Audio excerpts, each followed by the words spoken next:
I've found someone better.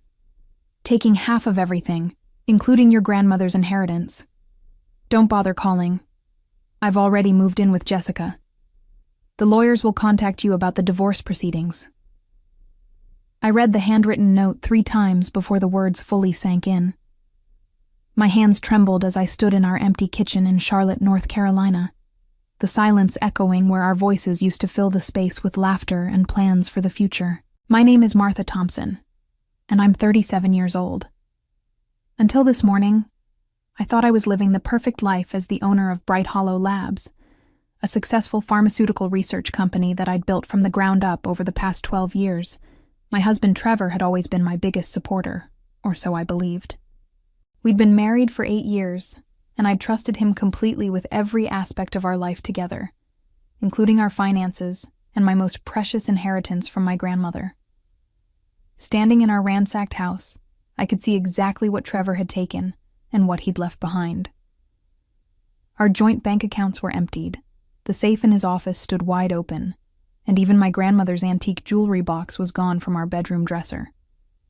He'd been methodical, calculating, and ruthless in his theft. The man who used to bring me coffee in bed every Sunday morning had transformed into someone I didn't recognize, someone who could steal from me and walk away without a second thought. But as I walked through each room, cataloging the missing items and the shattered remnants of our marriage, something strange happened. Instead of breaking down into tears or collapsing with despair, I felt a cold smile spreading across my face. Trevor thought he knew everything about my finances, about my grandmother's inheritance, about the empire I'd built. He'd spent months, maybe even years, planning this betrayal, positioning himself as the devoted husband while secretly preparing to take half of everything I'd worked so hard to achieve. What Trevor didn't know was that my grandmother had been far more clever than anyone in our family had ever realized. What he didn't know was that I'd been just as careful and strategic as he had been, but for entirely different reasons. What he didn't know was that the inheritance he thought he was entitled to was nothing compared to what was really waiting for me. I walked to my home office, stepping over scattered papers that Trevor had clearly rifled through in his haste. In the corner stood my personal safe, untouched, undisturbed, exactly as I'd left it. Trevor had never known the combination, and I'd never felt the need to share it with him. Now I understood why my instincts had always told me to keep some things private. As I turned the dial and heard the familiar click of the lock opening, I knew that Trevor's celebration was about to be very short-lived. The story of my grandmother Eleanor began long before I was born, but her influence shaped every decision I'd made in my adult life. She was a woman ahead of her time, a brilliant chemist who'd started her own laboratory in the 1960s, when most people believed women belonged in kitchens, not research facilities. By the time I was old enough to understand her work, she'd already built Velmark Automation into one of the most respected pharmaceutical companies in the Southeast, though she'd always kept the details of her business ventures private from the rest of our family. My parents had never understood grandmother's relationship with money or her fierce independence. They'd grown up expecting traditional gender roles and couldn't comprehend why she refused to slow down or retire, even in her 80s. When she passed away 3 years ago, the family gathered for the reading of her will with mixed emotions, grief for losing our matriarch, but also curiosity about what she'd left behind. The lawyer read a straightforward document that divided her modest estate among her children and grandchildren, with the largest portion coming to me: her house, some jewelry, and what appeared to be about $200,000 in various accounts.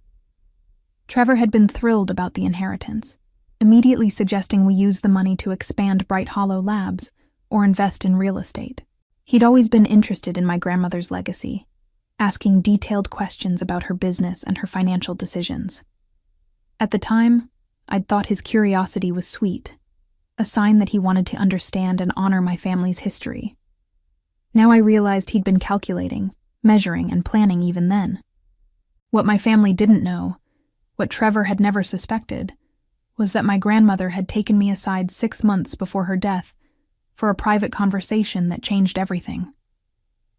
We'd been sitting in her garden, watching the sunset paint the sky orange and pink, when she'd handed me a sealed envelope and told me not to open it until after her funeral.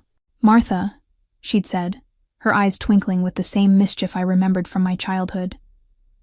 "There are two kinds of people in this world, those who earn what they have and those who try to take what others have earned. I've spent my whole life watching people carefully, and I can see which kind you are." I'd kept that envelope in my personal safe for 3 years, never feeling the right moment to open it. My grandmother had specifically instructed me to wait until I truly needed what was inside, and somehow I'd always known that moment would come. Trevor's betrayal had hurt me deeply, but it had also awakened something fierce and determined within me. As I pulled the envelope from my safe, I could almost hear my grandmother's voice encouraging me to be strong, to be smart, and to never let anyone take advantage of my hard work and generous heart. The envelope felt heavier than it should have, as I broke the wax seal that my grandmother had pressed with her personal signet ring. Inside, I found 3 documents that made my breath catch in my throat. A second will, a letter addressed to me personally, and what appeared to be stock certificates for Velmark Automation. The handwriting was unmistakably my grandmother's, elegant and precise even in her final months. "My dearest Martha," the letter began, "if you're reading this, then circumstances have forced you to need the truth about our family's real inheritance. I've watched you build your company with the same determination and integrity that guided my own career, and I've also watched your husband with growing concern. Trevor has always struck me as the kind of man who measures love in dollar signs, and I fear that someday his greed might overcome his affection for you." My hands shook as I continued reading. My grandmother explained that the will read at her funeral had been a decoy, a test to see how people would react to what they believed was her entire estate. The real will, witnessed and legally binding, told a completely different story. Velmark Automation hadn't been sold when she retired, as the family had always assumed.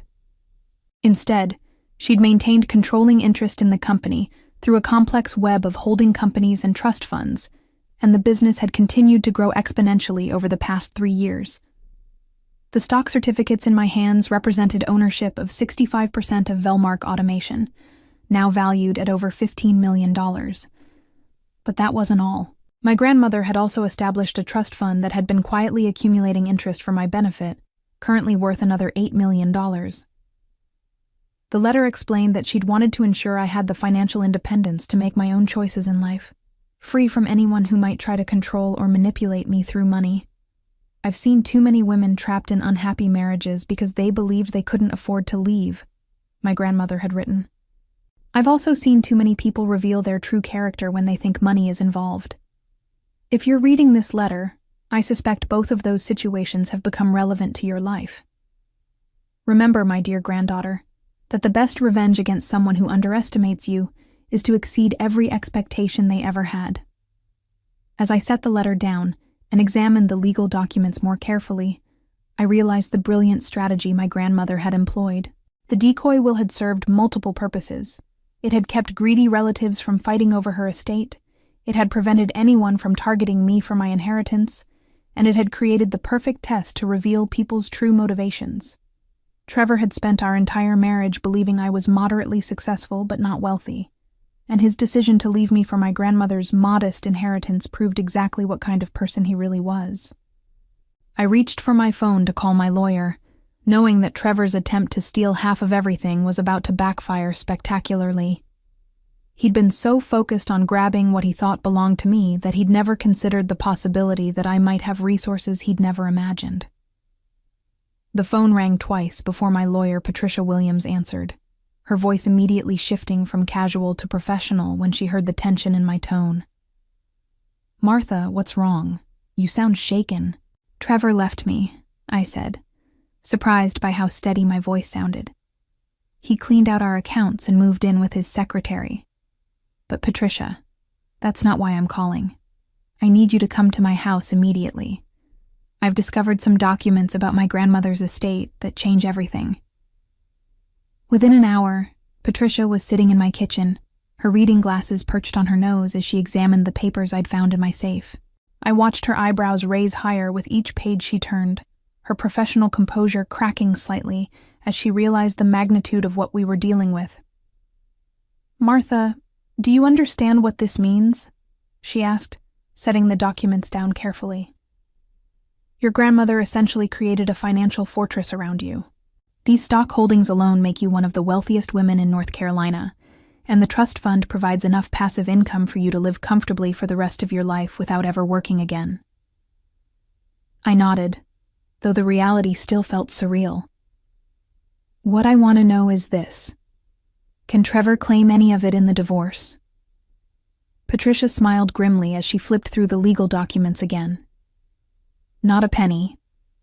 The trust was established before your marriage, the inheritance came from your grandmother's estate, and most importantly, Trevor never knew these assets existed. North Carolina is an equitable distribution state, which means marital property gets divided fairly. But this inheritance was never marital property to begin with.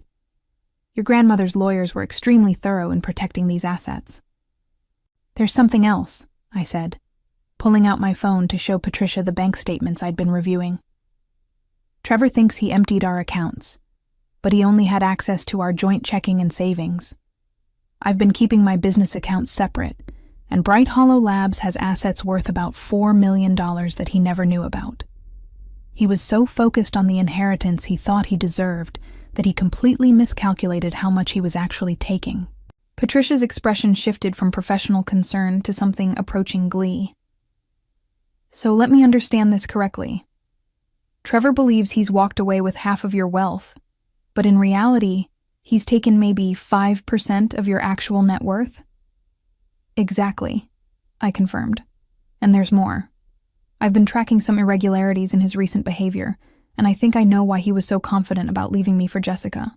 I explained how Trevor had been working as a financial advisor at Thornmere Logistics, a mid-sized investment firm downtown.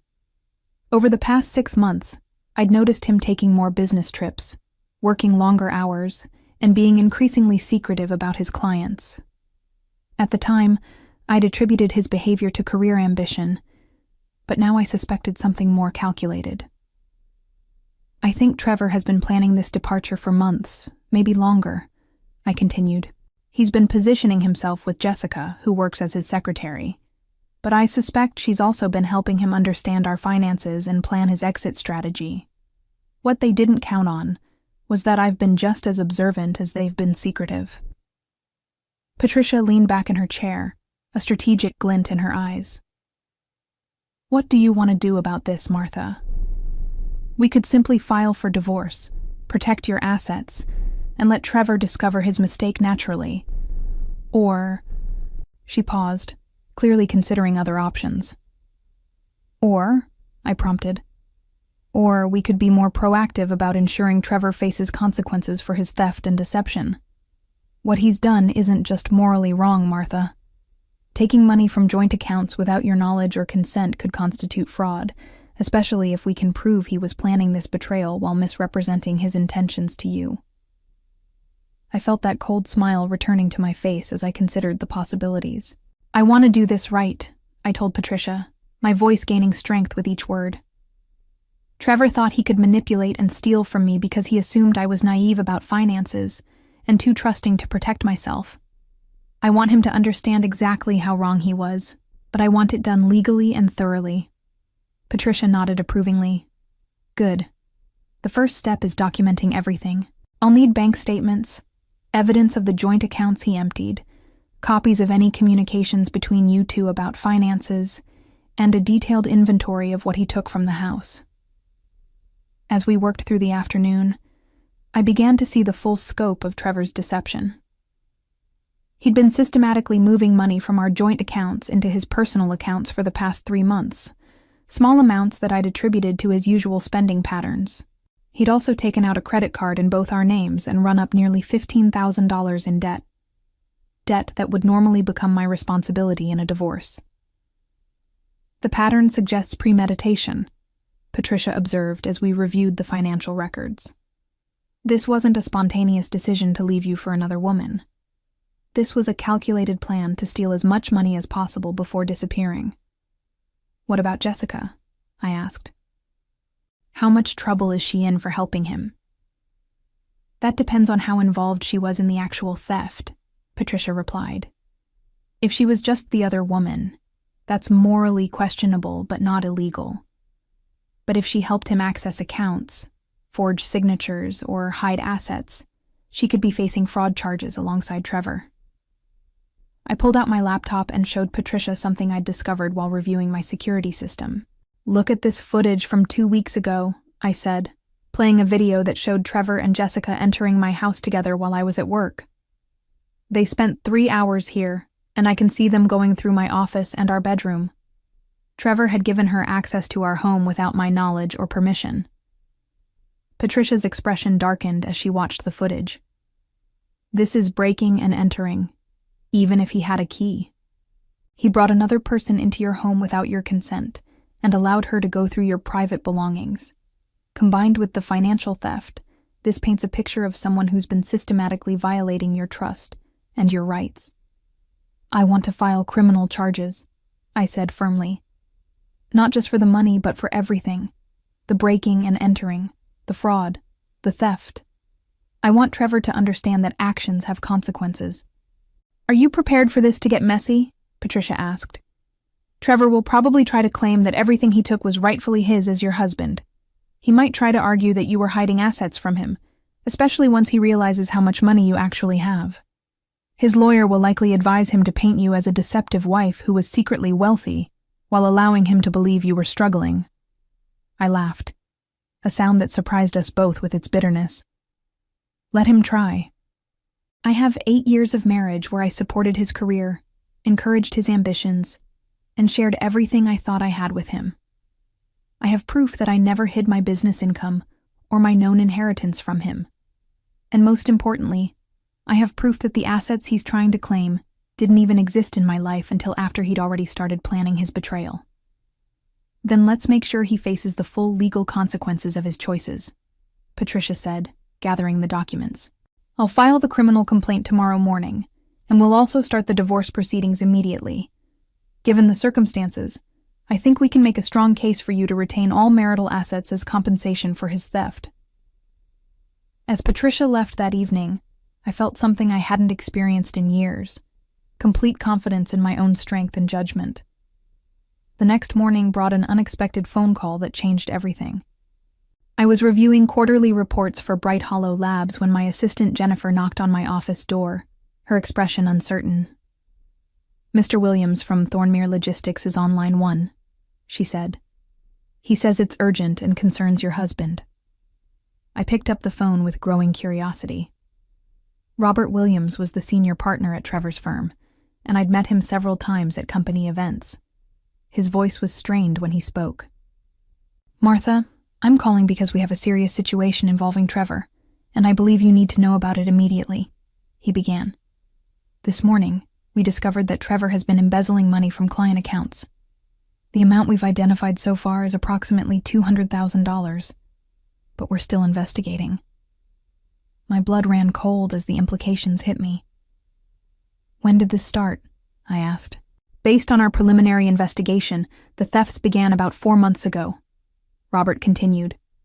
"We only discovered it because one of our major clients called yesterday asking about discrepancies in their account statements. When we started digging deeper, we found a pattern of unauthorized transfers and falsified documents. 4 months ago was exactly when Trevor had started acting more secretively and taking on additional clients." "Robert, I need to tell you something," I said, and explained about Trevor leaving me and cleaning out our accounts. "Dear God," Robert breathed. "Martha, this means Trevor has been stealing from both his clients and his wife to fund whatever scheme he's been planning. We've already contacted the police and the State Financial Regulatory Board. I'm afraid Trevor is going to be facing very serious criminal charges." After hanging up, I immediately called Patricia to share this development. The news added a completely new dimension to our legal strategy. "This is actually better for your case," Patricia explained. "If Trevor has been embezzling from clients, it proves he's been systematically dishonest about money for months. It also means that any assets he claims from your marriage might actually be stolen funds, which gives us grounds to argue that he has no right to any marital property." That afternoon, I I received a call that I'd been expecting but dreading. Trevor's voice was panicked and desperate when I answered. "Martha, you have to help me," he said, without any greeting. "There's been a huge misunderstanding at work, and they're trying to blame me for some accounting errors. I need you to loan me money for a lawyer." "A loan?" I repeated, incredulous. "Trevor, you stole every penny from our joint accounts and left me a note saying you'd found someone better. Now you want me to loan you money?" "It's not what you think," he said frantically. "Jessica and it's complicated. I made some mistakes, but I never meant for any of this to happen. If you could just help me get through this legal situation, I promise I'll make everything right between us." I let silence stretch between us for a long moment before responding. "Trevor, I'm going to say this once, and I want you to listen carefully. I've filed for divorce. I've reported the theft of our joint accounts to the police. And I've hired one of the best lawyers in Charlotte to make sure you never get access to another penny of my money. You made your choice when you decided to steal from me and move in with your secretary. Now you get to live with the consequences." "You don't understand," he pleaded. "I was trying to build a future for us. Everything I did was because I thought you deserved better, and I was working to make that happen." "By embezzling money from your clients?" I asked coldly. "By bringing another woman into our home? By emptying our accounts and leaving me a note?"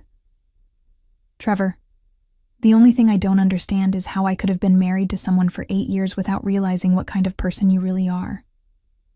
I hung up the phone and immediately called Patricia to report the conversation. The courthouse in Charlotte was buzzing with activity when I arrived for Trevor's arraignment 3 weeks later. Patricia had arranged for me to be present as a victim in the embezzlement case, and I wanted to see Trevor face the consequences of his choices firsthand. As I walked through the marble halls, I felt a sense of closure settling over me like a warm blanket. Trevor looked haggard and desperate when they brought him into the courtroom in handcuffs. His usually perfect hair was disheveled, his expensive suit was wrinkled, and his eyes darted around the room frantically until they landed on me. I met his gaze steadily, my expression calm and composed. The man who had once promised to love and cherish me now looked like a stranger, someone who had revealed his true character through his actions rather than his words. The prosecutor read the charges against Trevor: embezzlement, fraud, theft, and breach of fiduciary duty. The total amount stolen from his clients had risen to over $300,000 as the investigation continued. When the judge asked for his plea, Trevor's court-appointed lawyer entered a plea of not guilty, though his voice lacked conviction. During the brief hearing, I learned that Jessica had also been arrested as an accomplice. According to the prosecutor, she had helped Trevor access client files and had used her position as his secretary to forge documents and manipulate account records. The two people who had thought they were so clever in their deception were now facing years in prison for their crimes. As the judge set a trial date and denied Trevor's request for bail, I felt the final pieces of my old life falling away. The man I had trusted with my heart and my future was being led away in handcuffs, and I felt nothing but relief. He had chosen this path when he decided that greed was more important than love, and now he would have plenty of time to reflect on that choice from behind bars. Walking out of the courthouse, I called Patricia to share the news from the hearing. "How are you feeling?" she asked, her voice gentle with concern. "Free," I said without hesitation. "For the first time in months, I feel completely free." The divorce proceedings had moved quickly once Trevor's criminal charges became public. With his theft documented and his embezzlement proven, Patricia had successfully argued that I should retain all marital assets as restitution for his crimes. Trevor's lawyer had tried to claim that I had hidden my inheritance, but the legal documentation proved that my grandmother's trust and stock holdings had been established long before my marriage and remained legally separate from any marital property. Bright Hollow Labs had thrived during the chaos of my personal life, almost as if the company was feeding off my newfound determination and clarity. I'd thrown myself into developing new research projects, expanding our client base, and building the kind of pharmaceutical empire that my grandmother would have been proud of. The combination of my business success and my inheritance had given me the financial freedom to pursue any dream I could imagine. I'd also discovered something unexpected during this ordeal. I was much stronger than I'd ever believed. The woman who had once worried about disappointing her husband or making him feel threatened by her success had evolved into someone who knew her own worth and refused to accept anything less than she deserved. As I drove home that evening, I thought about my grandmother's letter and her advice about the best revenge being to exceed every expectation. Trevor had expected me to be broken by his betrayal, to struggle financially without his support, and to come crawling back to him when his legal troubles began. Instead, I'd emerged from his deception wealthier, stronger, and more successful than ever before. My grandmother had been right. Sometimes the people who underestimate you provide the greatest motivation to prove them wrong. Trevor's embezzlement conviction resulted in a 7-year prison sentence, while Jessica received 3 years for her role as an accomplice. The scandal destroyed both of their reputations permanently, and the stolen client funds meant that neither would ever work in financial services again. Trevor lost everything: his career, his freedom, his relationship with Jessica, and any claim to the life he'd tried to steal from me. Jessica discovered that loving a criminal came with its own consequences when her family disowned her and her friends abandoned her during the trial. Standing in my expanded laboratory 6 months later, watching my team of researchers work on breakthrough treatments that could help millions of people, I realized that my grandmother's greatest gift hadn't been the money or the stocks. It had been teaching me to recognize my own strength and never settle for less than I deserved. Sometimes the best revenge isn't what you take away from someone. It's what you build for yourself after they're gone.